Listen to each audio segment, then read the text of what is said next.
Hey hi all எல்லோரும் எப்படி இருக்கீங்க? இன்றைக்கி வந்து ஒரு வெயிட் லாஸ் ரெசிபியோடு தான் வந்திருக்கேன். ஏன்னா நிறைய பேர் வந்து இந்த வெயிட் லாஸில் வந்து இதை பாசிப்பயிரை வந்து கண்டிப்பாக ஆட் பண்ணியிருப்பீங்க. பட் ஆனால் உங்களுக்கு வந்து அது வேறு எப்படி செஞ்சு சாப்பிட்றது, ஏன்னா அது வேறு எப்படியாவது குக் பண்ணோன்னா அதோட நியூட்ரிஷன்ஸ்லாம் வந்து டை ஆயிருமான்ற வந்து நிறைய டவுட்ஸ்லேயே வந்து எல்லோரும் என்ன பண்ணுவீங்கன்னா பிளைண்டாக வந்து அதை வேக வச்சு அப்படியே தான் சாப்பிட்டுட்ருப்பீங்க. சம்டைம்ஸ் போர் ஆகுறனால அதை ஸ்கிப்பும் பண்ணிடுவீங்க உங்கள் டயட்டில். ஸோ வந்து உங்கள் டயட்டில் வந்து இது ரெகுலராக இருக்கணும்னா இந்த ரெசிபியை வந்து மறக்காமல் ட்ரை பண்ணுங்கள், சேவ் பண்ணி வச்சுக்கோங்க.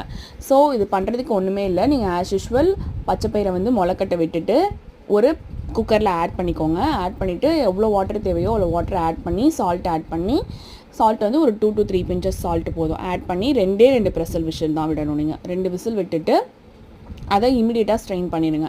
அப்போ தான் வந்து ரொம்ப குழஞ்சி போகாமல் இருக்கும். அது ஸ்ட்ரெயின் பண்ணி வச்சுக்கோங்க. இன்னொரு சைடு வந்து ஒரு பேனை வச்சு அதில் 1 டேபிள் ஸ்பூன் ஆயில் ஆட் பண்ணி அதில் வந்து பூண்டு வந்து ஒரு 2 பல், இஞ்சி வந்து ஒரு 1/2 இன்ச்சு அதையும் சாப் பண்ணி ஆட் பண்ணிக்கோங்க.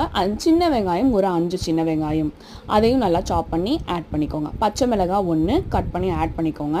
இது நல்லா வதங்கி வர ஸ்டேஜில் கேரட் 1 துருவி ஆட் பண்ணிக்கோங்க. கேரட்டை ஆட் பண்ணி நல்லா வதக்கிட்டு அதுலேயே புதினா கொத்தமல்லி கொஞ்சம் ஆட் பண்ணி அதையும் வதக்கிட்டு இப்போ வந்து பெப்பர் வந்து ஒரு 1/2 டேபிள் ஸ்பூன், ஜீரா வந்து ஒரு 1/4 டேபிள் ஸ்பூன் ஆட் பண்ணி சால்ட்டையும் ஆட் பண்ணிக்கோங்க. எல்லாத்தையும் த்ரோட்டை நல்லா மிக்ஸ் பண்ணிக்கோங்க. மிக்ஸ் பண்ணிவிட்டு இப்போ ஸ்மெல்லே பார்த்தீங்கன்னா உங்களுக்கு டெம்ப்டிங்காக இருக்கும். இப்போ என்ன பண்ணுங்கள், அந்த பாசிப்பயிரை வந்து ரெடி பண்ணி வச்சுருக்கீங்களே அதையும் இதில் ஆட் பண்ணி நல்லா ஒரு மிக்ஸ் கொடுத்து சுட சுட இறக்கி சாப்பிடுங்க. சூப்பராக இருக்கும். ரொம்ப நேரம் குக் பண்ண வேணாம். நல்லா அந்த நம்ம ரெடி பண்ணி வச்சுருக்கோம் இல்லையா மசாலா, அது வந்து நல்லா கோட் ஆகிற மாதிரி பண்ணாலே மிக்ஸ் பண்ணாலே போதும். மிக்ஸ் பண்ணிட்டு ஸ்டவ் ஆஃப் பண்ணி சுட சுட சர்வ் பண்ணிங்கன்னா கிட்ஸு சாப்பிடாதவங்க கூட இது ரொம்பவே லைக் பண்ணி சாப்பிடுவாங்க. அண்ட் தென் வந்து பெரியவங்களாக இருந்தால் அடிக்கடி இதை செஞ்சு தர சொல்லி கேட்பாங்க. டயட்டில் இருக்கீங்கன்னா நீங்கள் அடிக்கடி இந்த ரெசிபியை வந்து நீங்களாகவே வாலண்டியராக செஞ்சு ஆட் பண்ணிக்கிங்க. இதை நீங்கள் பிரேக்ஃபாஸ்ட்டுக்கும் எடுத்துக்கலாம், டின்னருக்கும் எடுத்துக்கலாம். டின்னருக்குனா பிஃபோர் 7 o'clock கூட முடிச்சிருங்க.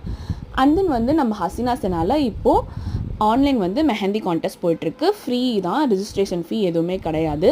ஸோ நீங்கள் மெஹந்தி தெரிஞ்சவங்களாக இருந்தீங்கன்னா கண்டிப்பாக ஜாயின் பண்ணலாம்.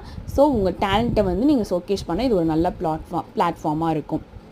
அந்த இதில் நம்ம வந்து கேஷ் ரிவார்ட்ஸும் கொடுத்துட்ருக்கோம். நம்ம பேஜை செக் அவுட் பண்ணிங்கன்னா உங்களுக்கு தெரியும்.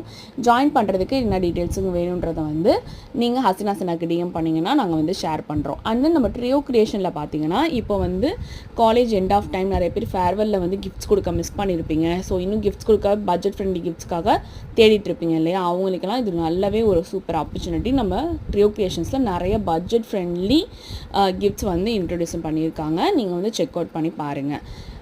அண்ட் தென் நம்ம பேஜை ஃபாலோ பண்ணாதவங்க ஃபாலோ பண்ணிக்கோங்க. பாய் பாய்.